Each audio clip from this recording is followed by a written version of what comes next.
நேயர்களே, இன்றைக்கு நம்ம பேச போகிறது, ஒரு நாள் கழித்து அண்ணாமலை பேசினாலும் அதனுடைய போக்கை அவதானித்து பேசுவது தான் சரியாக இருக்கும்.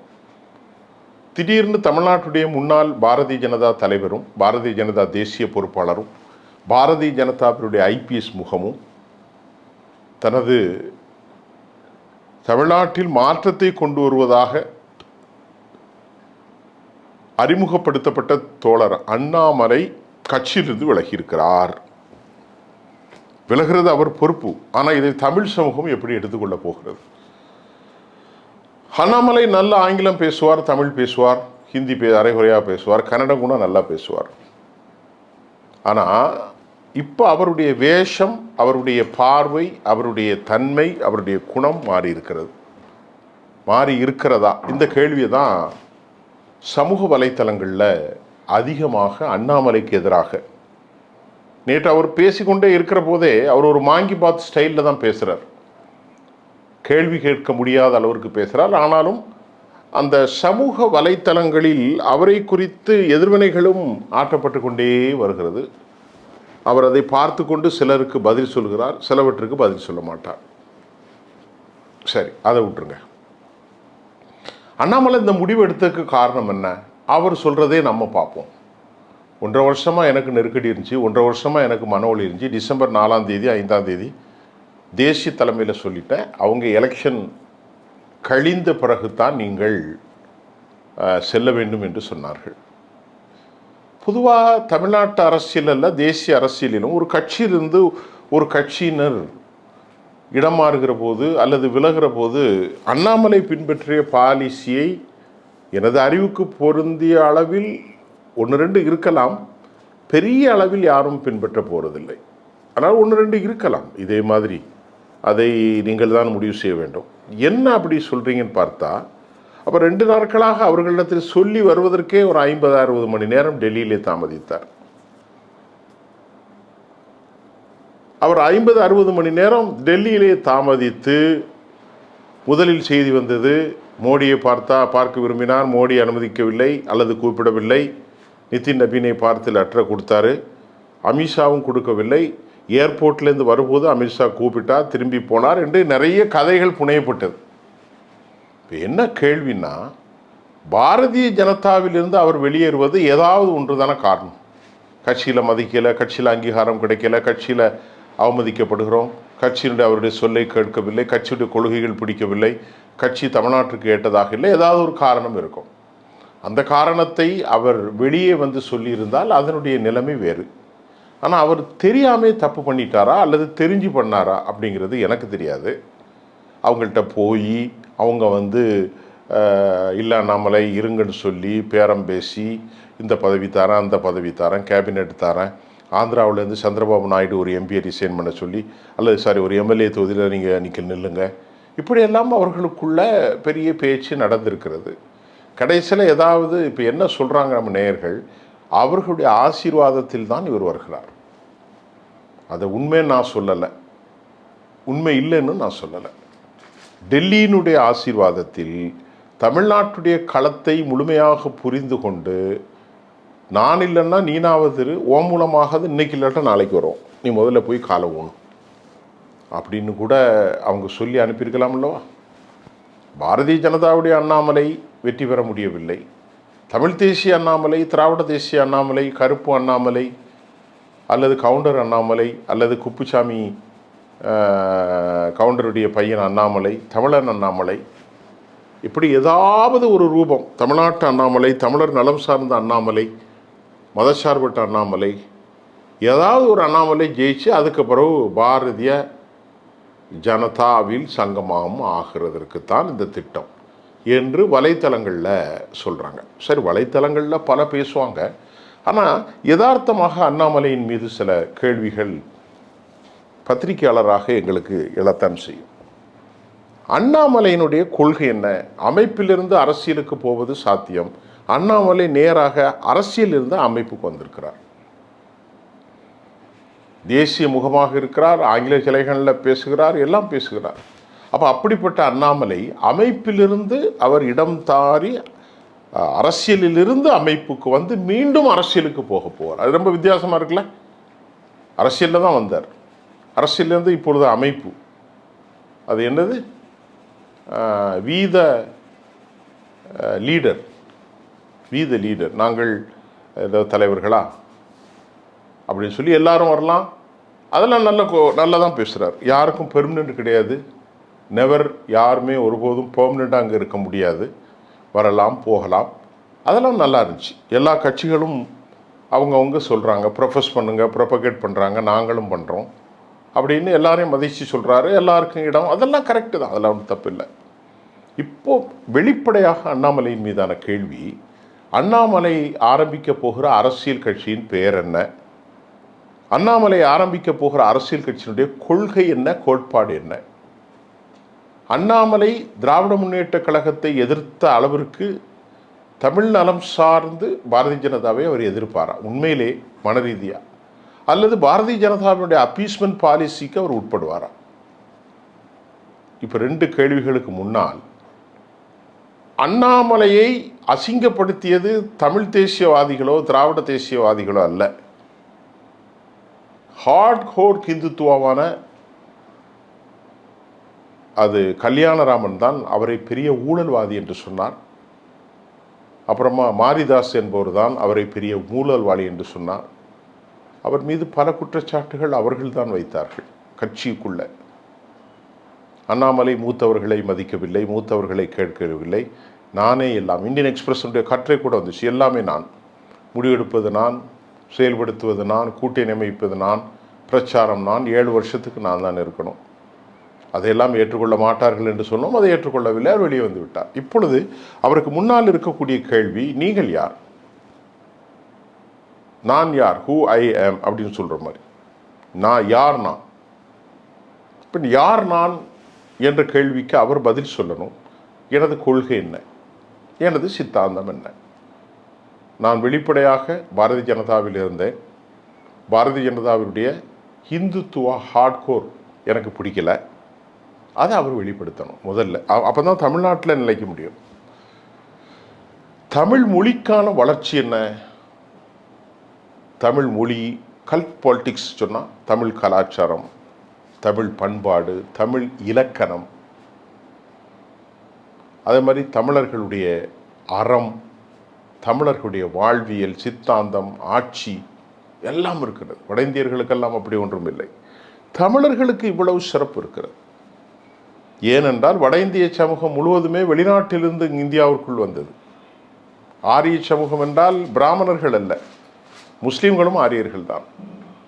வடநாட்டில் இருக்கக்கூடிய எல்லோருமே ஆரியர்கள் தான், இந்துக்கள் மட்டுமல்ல. ஏனென்றால் அவர்கள் அனைவரும் வெளிநாட்டிலிருந்து உள்ளே வந்தவர்களே தவிர தமிழர்களை போன்று இங்கு உள்ளவர்கள் அல்ல. நல்லா தெரிந்து கொள்ளுங்கள். அப்போ எனக்கு இந்தியன் எக்ஸ்பிரஸ் சொல்றதும் இன்னைக்கும் பேச்சாளர்களும் சொல்றாங்க, இந்த அடிப்படைத்துவமான பேச்சில் அவருக்கு இணைப்பில்லைங்கிறாங்க, அவருக்கு பிடித்தமில்லை. அடிப்படையான அந்த பேச்சில் அவருக்கு இணைப்பில்லை. கொள்கையில் பாரதிய ஜனதாவுடைய அடிப்படை கோர் நாட்டை இந்துமயமாக்கணும், இந்து தேசியமாக்கணும், இஸ்லாமியர்களை ஒடுக்கணும். அதான் ஆர்எஸ்எஸ் கொள்கை. ஆர்எஸ்எஸ்னுடைய இது கோல்வார்கர், சாவர்கர், ஆனால் தீனதயாள் உபாத்தியாயா, அவர்களுடைய கொள்கையிலெல்லாம் அதுதானே. அப்போ அந்த கொள்கை எனக்கு இல்லை என்றால் அதை முதல்ல தெளிவுபடுத்துகிறோம். அனைத்து மதங்களும் அனைத்து சாதிகளும் தமிழர்கள், இந்தியர்கள். இந்த பாரதங்கிற வார்த்தைலாம் அவர் கையில் வரக்கூடாது. அங்குள்ள வார்த்தை இந்தியா என்று சொல்லுங்கள், தமிழன் என்று சொல்லுங்கள், அப்படி சொல்லுங்கள். இங்கே அதுக்காக திமுக தமிழனை சொல்லி ஊழலை கொள்ளையடிச்சா நீங்கள் திட்டுங்க. தமிழன் எந்த கட்சியில் அதிமுகவில் இருந்தால் நீங்கள் ரொம்ப அதிகமாக விமர்சிங்க. ஏன் விஜய் கட்சியில் இருந்தாலும் விமர்சிங்க. இப்போ இந்த ஆய்வுகளை பார்க்கின்ற போது அவர் நரேந்திர மோடியை எனது ரசிகராக இருக்கிறார். நரேந்திர மோடி இவருக்கு எப்படி ரசிகரானார், இவர் எப்படி நரேந்திர மோடிக்கு ரசிகரானார்? அவர் மீது ஏராளமான குற்றச்சாட்டுகள் உண்டு. குஜராத்தினுடைய சம்பவத்திலும் அவர் மீது உண்டு. அவர் இப்பொழுது மிஸ்டர் கிளீன், ஏனென்றால் அவர் பிரசிடென்ட், நாட்டின் பிரதம மந்திரி. கடந்த தேர்தலில் கூட 110 முறை வெறுப்பை உமிழ்ந்தார் முஸ்லீம்களின் மீது. ஊடுருவல்காரர்கள், அதிக குழந்தை பெற்றுக்கொள்பவர்கள், காங்கிரஸுக்கு வாக்களித்தால் ஒரு எருமை மாட்டை படித்து மற்றொரு எருமை மாடை அங்கே கொடுத்து விடுவார்கள். கபரிஸ்தான் 80க்கும் 20க்கும் தான் போட்டி. என்ன கொஞ்ச நெஞ்ச அநியாயங்கள் செய்யல, அவ்வளவும் செஞ்சுருக்கிறாங்க இந்துத்துவ அரசியல்வாதிகள். அதை அங்கீகரிக்கக்கூடிய தேசிய தலைவராக நரேந்திர மோடி இருக்கார். இப்போ நீங்கள் நரேந்திர மோடியை எந்த அடிப்படையில் தலைவராக ஏற்றுக்கொண்டார்? இது மக்கள் கேட்குறாங்க. இப்போ நேற்றைக்கு வந்தது வலைத்தளங்களில் இந்த கேள்விகளும் வைக்கப்பட்டிருக்கிறது. அவருடைய வெப்சைட்டில் போய் பார்க்கலாம் என்னென்ன கேள்விகள்லாம் கேட்கப்பட்டது. ஒன்று. இரண்டாவதாக, BL சந்தோஷ் ஒரு பிராமண தலைவர், ஆர்எஸ்எஸ்னுடைய முகம். அவங்க ஆர்எஸ்எஸ்க்கே பரந்த இந்தியா தான், அகண்ட பாரதம். அப்படிப்பட்ட ஆர்எஸ்எஸ்னுடைய குரல், அவர் உங்களை குருநாதராகவும் நரேந்திர மோடி ரசிகராகவும் வந்து கொண்டவர்கள் தற்போது மாறி இருக்கிறீர்கள். அவர்கள் மாறவில்லை.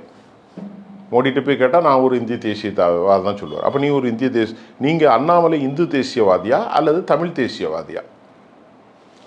அதை சொல்லுங்கள். இந்து தேசியவாதம் என்பது அது ஒரு விதமான ஒரு கடும்போக்குவாதம். இந்து தேசியவாதம் என்பதே பிராமணிக்கல் முகம்தான் அது. ஆனால் சனாதன முகம்தான். ஆனால் அவர்கள் அடிக்கடி சொல்வது இது சனாதனம் அல்ல, இந்துக்களின் முகம். அது தவறான கஷ்டம்தான். கீழே இருக்கக்கூடிய ஒரு தலித்து கூட இந்து தேசியவாதத்தில் மேலே வர முடியாது.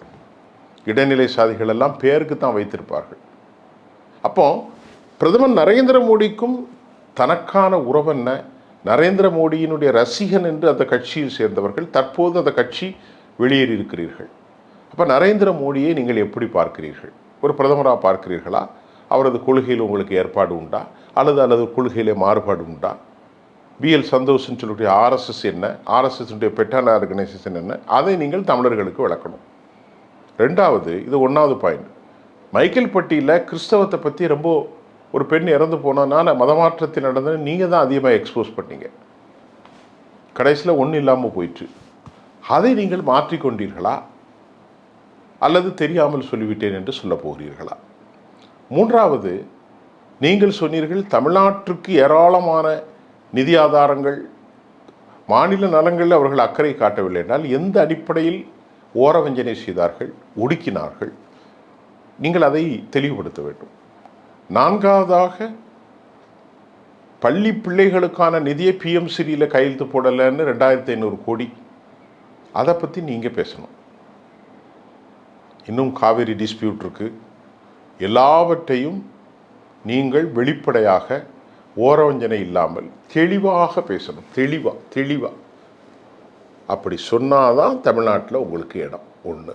இரண்டாவது மிக முக்கியமான கேள்வி, உங்களுக்கு ஆசை வந்தது ஏன்னா எனக்கு தெளிவாக தெரியும். நீங்கள் டிசம்பர் மாதமே சொன்ன காரணம் கொஞ்சம் பட்டும் படாமல் வரும். இப்போ சொல்லக்கூடிய காரணம் விஜயனுடைய வெற்றி. நீங்கள் என்ன நினைக்கிறீங்க? 47 வயசு 48 வயசு உதயநிதி, 52 வயசு, நாம் 41 வயசு, நம்ம நல்லா பேசக்கூடிய ஆளு இவங்க 2 பேரை விட. நாம் பேச்சிலே ஜெயிச்சிடலாம் அப்படின்ட்டு நீங்கள் நினைத்தா தப்பு. கருணாநிதியோட பேச்சாளன் யாரும் கிடையாது. எம்ஜிஆருடைய பேச்சு பெருசு இல்லை கருணாநிதி பார்க்கும்போது. ஆனால் கடைசி வரைக்கும் மரணிக்கும் போது அவர் தான் இருந்தார். பேச்சாற்றலை வைத்து மட்டும் ஒருத்தன் ஜெயிச்சிட முடியாது. அந்த பேச்சாற்றல் தான் உங்களுக்கு த லீடருங்கிற ஒரு பதவி கொடுத்துருக்கு. ஒரு 10 லட்சம் பேர் வந்திருக்காங்க. இந்த 10 லட்சத்துலேயும் 8 லட்சம் பேர் பாஜகவாக தான் இருப்பான். மீதி 2 லட்சம் பேர் உங்களுடைய ரசிகர்களாக இருப்பார்கள். இல்லைன்னு நாம் சொல்ல முடியாது. ஒரு 10 லட்சமோ 15 லட்சமோ உங்களுக்கு கிடைக்கலாம், 20 லட்சம் கிடைக்கலாம். ஆனால் பேச்சை மட்டும் வைத்து நீங்கள் தமிழ்நாட்டிலே முதுகு நிமிந்து விட முடியாது. இப்போது ஜோசப் சி விஜயை பற்றி முதல்ல வெறுப்பை காக்கினது எச் ராஜா. அவர் எல்லாராலும் விஜயா தான் இருந்தார். நீ தான் முதல்ல சொன்னான். வெறுப்பை கக்கிறத ராஜா. இன்னைக்கு ராஜா அடையாளம் இல்லாமல் போயிட்டார். என்ன சொன்னார் திரு ராஜா அவர்கள்? Joseph C Vijay. ஜோசப்னா என்ன? ஜோசப் தமிழன் தானே. ஏன் நம்முடைய மரியாதைக்குரிய சீமான் ஐயா அவர்களை செபாஸ்டியன் என்று சொன்னார்கள். செபாஸ்டியன் சைமன் அவர் அதை பற்றி பெருசாக கண்டுக்கிடவே இல்லை. அவர் முருகனுக்கு பட்டையை போட்டு போயிட்டார். விஷயம் முடிஞ்சுது. ஜோசப் விஜய் அழகாக சொல்லிட்டார், நான் கிறிஸ்தவம் தான், தேவாலயத்துக்கு போகிறேன், நோம்பு கடிக்கிற கஞ்சி குடித்தேன், பள்ளிவாசலில் போய் தொழுகிறாரு. அவர் சாய்பாபா கோயிலுக்கு போனார், திருச்செந்தூர் முருகன்ட்ட போய் சங்காரம் செய்தார், அவர் ஜெயிச்சார். அதனால் அவரை யாரும் ஒரு சாதிக்காரனாக பார்க்கல. இன்னைக்கு 41% இளைஞர்கள் வாக்களித்தார்கள். ஏராளமான தலித்துகள், ஏராளமான இடைநிலை சாதிகள், ஏராளமான பெண்கள், இளம் பெண்கள், இஸ்லாமியர்கள், கிறிஸ்தவர்கள் எல்லாரும் வாக்களித்தாங்க. அவங்களுக்கு யாரும் ஜோசப்னோ அப்துல் காதர்னோ ஆறுமுகனோ தெரியல.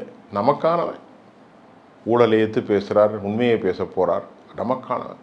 அந்த இடத்துல நீங்கள் வரணும் என்றால் உங்களை நீங்கள் முதல்ல சுய பரிசோதனை செய்யணும், கன்ஃபஸ் பண்ணணும், மக்கள்கிட்ட கன்ஃபஸ் பண்ணணும். அந்த கன்ஃபஸ் பண்ணி அதில் எப்படி இருக்குன்னா அது ரொம்ப நீண்டகால ஒரு வரைமுறையில் தமிழ்நாட்டு மக்கள் உங்களுக்கு இடம் கொடுக்கும். ஆக ஜோசப் விஜய் வந்த உடனே அவரை விட நான் நல்லா பேசுவேன், அவரை விட நல்ல தெளிவாக ஆங்கிலம் பேசுவேன், அவரை விட மீடியாவை எதிர்கொள்வேன்னு உங்களுக்கு வாக்களிக்க மாட்டாங்க. அந்த அளவுக்கு தமிழர்கள் ஒன்றும் முட்டாள் அல்ல. உங்களுடைய செயல்பாடுகள் எப்படி இருக்குன்னு நீங்கள் தான் நிரூபிக்கணும். பாரதிய ஜனதாவைக்கு ஒரு பக்கம் வாழையும், பாம்புக்கு வாழையும், மீனுக்கு தலையும், அல்லது இங்கு தலையும் அங்கு வாழையும் மாற்றி காட்டி கொண்டிருந்தால் தமிழர்கள் ஏமாற மாட்டார்கள். ரொம்ப விவரமான ஆட்கள். திமுக பண்ண ஊழல், திமுக பண்ண குடும்ப அரசு, திமுக பண்ண கிழட்டு ஊழல் சிங்கங்களை எல்லாம் வைத்து கொண்டதை பார்த்தான், விருத்தான், உடனே மாற்றி குத்தி போட்டான். நாளைக்கு ஜோசப் விஜய் தப்புன்னா ஜோசப் விஜய் தூக்கி வீசி போடும். இதுதான் நடக்கும். அதனால் தயவுசெய்து நீங்கள் தமிழர்களை ஏதோ கிள்ளுக்கிறிகளாக நினைக்க வேண்டாம். நீனும் தமிழன் தான். ஆனால் உங்கள் பேச்சிலலாம் மதிக்க மாட்டாங்க. 10 லட்சம் வந்த உடனே ஒன்றும் ஆயிர போகிறதில்லை. உங்கள் மேலே பெரிய கரை இருக்கிறது. உங்கள் தலையில் இருக்க கொண்டையை நீங்கள் மறைக்க மறந்து விட்டீர்கள் என்றும் சொல்கிறார்கள். அந்த உங்கள் மேலே உள்ள அந்த விமர்சனங்களை படிக்கும்போது இது கூட இருந்துச்சு. அண்ணாமலை தலையில் இருக்கும் கொண்டையை மறைக்க மறந்தார். முதல் சந்தேகத்தை நீங்கள் தான் ஏற்படுத்திங்க. மணிக்கணக்கில் டெல்லியில் தாமதிச்சது, மணிக்கணக்கில் அவங்கள்ட்ட போய் கேட்டு வரணும்னு என்ன இருக்குது? வெளிப்படையாக நான் பாஜகவை விட்டு விலகுறேன் அப்படி தான் எல்லாரும் சொல்லுவாங்க. ஒரு ப்ரெஸ்ஸை கூப்பிடுவாங்க, ரிப்போர்ட் கொடுப்பாங்க, ஒரு லெட்டர் எழுதி அனுப்பிடுவாங்க நிதின் நபீனுக்கு. மணிக்கணக்கில் அங்கே உட்காந்து அவர்கள்ட்ட போயிட்டு, அண்ணா நல்லா இருக்கண்ணா, அண்ணா நான் போக போகிறேன், அண்ணா என்னுடைய செயல்பாடு சரியில்லைண்ணா, அண்ணா நான் மனசு வருத்தமாக இருக்குண்ணா, அண்ணா என்ன நீங்கள் கேட்காம கூட்டணி அமைச்சிட்டிங்க அண்ணா, என்ன ரொம்ப இப்படியெல்லாம் சொல்லி கொண்டு வர வேண்டும் என்று இல்லை. பிடிக்கலைன்னா தூக்கி போட்டு வந்திருக்கலாம். ஆகவே தான் அண்ணாமலை தன் தலையில் இருக்கும் கொண்டையை மறைந்து விட்டார் என்று இன்று வசனம் வருது.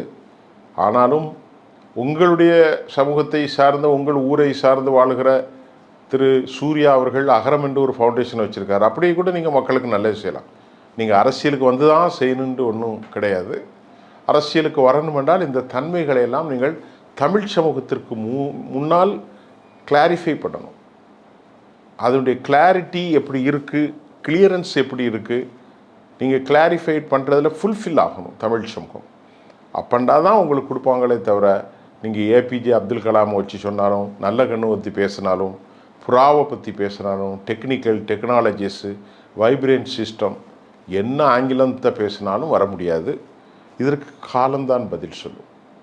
தமிழர்களின் பார்வையில் உங்களுடைய பேச்சினூட கீழே பதிவு செய்யப்பட்ட அனைத்து கேள்விகளையும் தொகுத்து நான் ஒரு செய்தியாளனாக இந்த செய்தியில் உங்களுக்கு தரேன். மீண்டும் அடுத்த செய்தியில் சந்திக்கிறேன். நன்றி.